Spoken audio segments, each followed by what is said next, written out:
If I didn't take all the extra steps involved in making up this garment, i.e. the preparation steps that did not include sewing, I absolutely shudder think what this might have ended up looking like, because it turns out there is little sewing involved in making this dress. But you know what?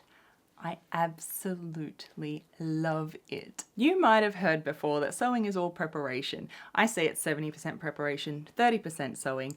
And so the question is, what does that actually look like? What is that 70% of preparation steps that doesn't include sewing at the sewing machine, right? In this video, I'm going to take you through all the steps I went through that were not sewing to make this beautiful dress. So hopefully you can see all of the opportunities that you can use to up-level your garments as well and make them really, really special. Welcome back, my sewing friends. It is delightful to see you here again. And if this is our first time, hello, my name is Evelyn Wood, and here on this channel here, we really specialize and focus on talking about how to make really great garments and how to sew them, make them yourself, but really great ones that you love. I have taken a deep dive in with my members of my sewing school in that we have just been making robes, right? You might remember I've talked about this, and that we were making robes and designing and planning and customizing and going through all of the steps to really create something like unique and customized and personalized to them. My students have said, I have never put so much work into my sewing, ever, but it was totally worth it. I can now see what's involved to get a good result, right? I mean, I love hearing that, because it's all these things that are hidden that you don't, that aren't talked about enough, that you don't see in, say, lovely YouTube videos of people making things. All these preparation steps are very boring to put on film and you just don't see them, but they happen in order to get a really great garment. And I know in my experience, it's absolutely key to not rush over these things, because let's be honest, we all get really super excited to have the fabric. You just cut out this pattern and start cutting out the fabric and get sewing, right? Because if you're doing other stuff, it's in the name, you're sewing a garment. So if you're not sewing, then what are you doing, right? Good sewing, good garment sewing is about 70% preparation and 30% actually sewing. If you do all of these preparation steps, it makes the sewing really, really easy and less mistakes. And it's all about this part here that makes a really great result. So when I made this latest dress here, I spent a long time planning and organizing and sorting and doing all the preparation steps of this garment in many different ways, which we're about to talk about. But it was very little actually at the sewing machine, but it's because I did all those steps, it turned out so well. And the sewing went really smoothly, right? Because I did all those preparation steps. And so let's go through at least what I did for this garment step by step to really make the sewing part really easy. All the things I did that were not sewing. So first of all is gathering your inspiration. So what I did is I created a mood board. I looked through Pinterest. I found colors, prints, fabrics, design styles, and things I was inspired by and put them all into one little thing called a mood board. From this mood board, I got my theme, my feel, the look, the everything of what I wanted to make, and then I started sketching it out.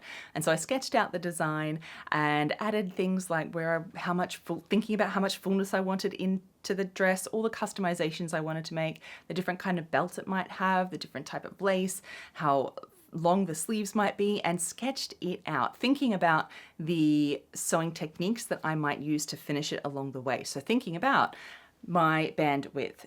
Do I have a lace trim? My hem, how will that be finished? Is it a double turnover? I wanted it quite thick and heavy, so I did a really large double turn, so it's really weighty, and you see that in the crepe, right? Because then I chose the fabric, and so that helped me decide on trim finishes that I wanted. And I listed all of these out.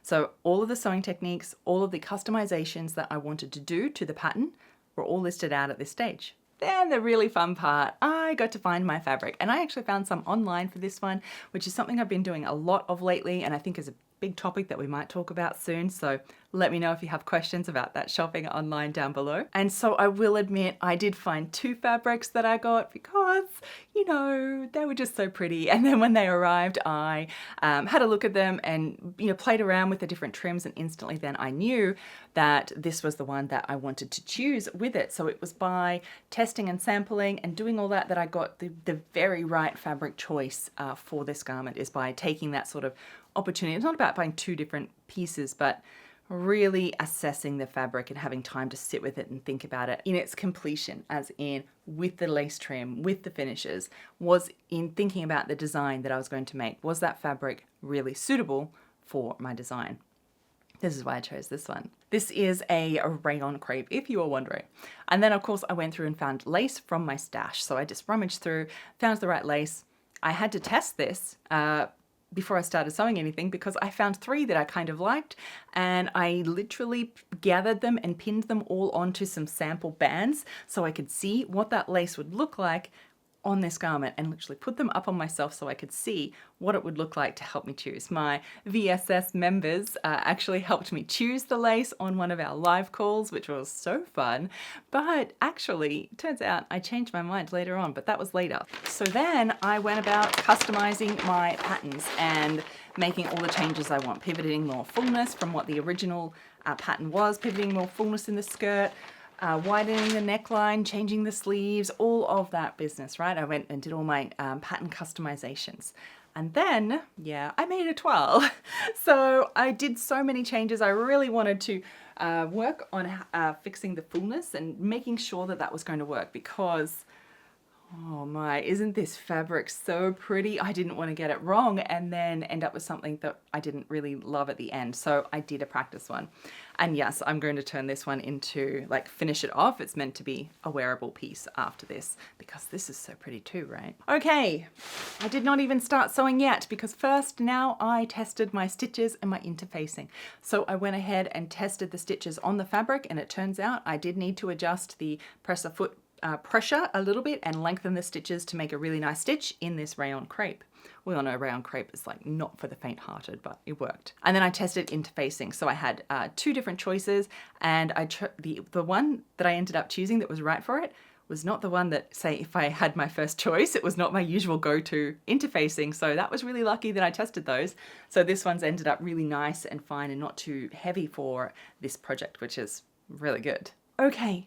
So now I started actually sewing my garment, and I only sewed the outside shell before I got to the point where I did some more preparation. I really wanted to test out this lace. So what I did was I gathered the whole length of lace that I thought I was going to use and pinned it all onto the band and put the band onto sort of the shell of the garment and fitted it and had a look, and yeah, I didn't like it. It was not right.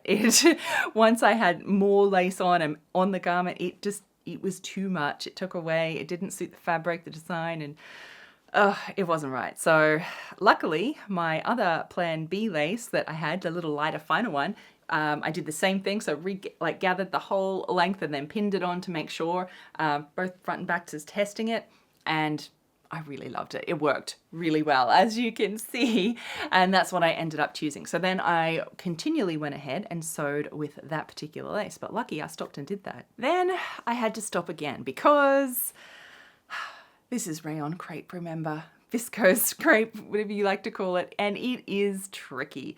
The hem on this ended up like a little sad smiley face, literally, because the sides being so full on the bias had sagged down and it was not level in any way, shape or form whatsoever. So I had to stop sewing, and I had to do it. I had to re-level the hem, so I let it drop for a bit and leveled it off and cut off a surprisingly amount from each side, but it is so worth it because it looks absolutely brilliant now. And one of the, you know, right? You've seen those garments where you're like, why is the hem all wavy on a like circle skirt or something like that? And it's because it wasn't leveled, and it drops over time. And it's such a shame when it's such a beautiful skirt, dress, whatever it is. And you know what I mean, right? So it was totally worth it. I'm glad that I stopped to do that step before I continued sewing.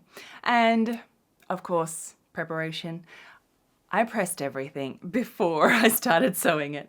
So I pressed up the hem nicely, double turn, pressing it so it's nice sharp creases. So when I sew it, it just sews really easy. I did hand-felled seam finishes on this, and I pressed them under so that when I stitch it, it's like already pressed perfectly. It can't go anywhere. It is nice and neat, right? I pressed as I went. Construction of these bands was so that I stay stitch and pressed each side, not sewing it. It took longer to do all the pressing and the stay stitching and everything like that than it did to do the sewing part, but it made the sewing really easy, and I was able to sew it without any like creases, without any like pulling in any way. The band looks really like 100% perfect professional, right? Just say yes. Just say yes. Phew.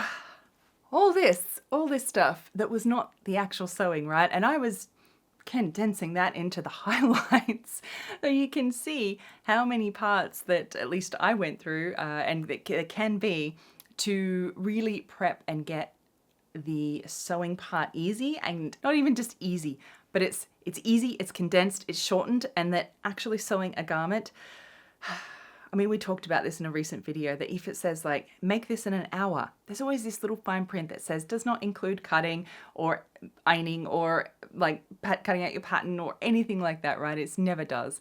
Sewing a garment is way more than just sitting at the sewing machine, and particularly if you want those great results, which I know you're watching this video, that's what you want as well, as just like I do. So, you know, if I hadn't have taken all of those steps, what might have happened to this? This would have looked quite different. I probably wouldn't have chosen the very, very best fabric for this.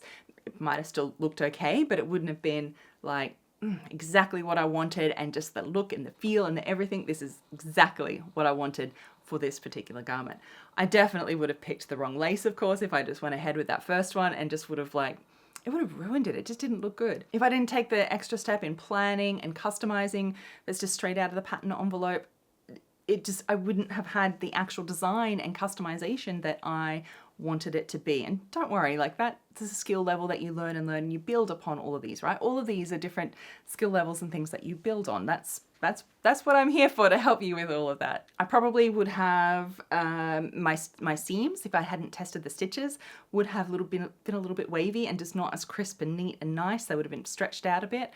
I probably might not have done the right seam finish, and if I didn't press as I go to take all that preparation, it definitely would not look this beautiful at this point. And yeah, my bands would have definitely been wonky. You know, one side gets pulled this way and you get those kind of like waves, those pulls, those lines going in different areas. I mean, you know what I mean, right? So probably would have ended up with that. You can see it just would not have been this nice if those steps weren't taken. And I suppose encouraging you to just take a breath when you get frustrated with it and realize that it's just part of the process. That is part of sewing.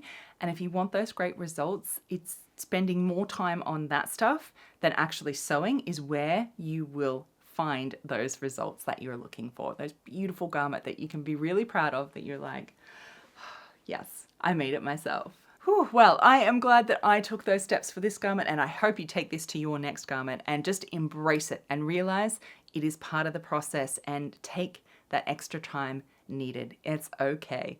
Tell me in the comments down below, what is the thing that is most surprising, that takes you the longest, or a step that you didn't realize was really a step that you should be doing or could be doing to get a better result. I'd love to hear it down below. Remember to read those too, because there is a goldmine of information there in our sewing community. Until next time, my sewing friends, happy sewing.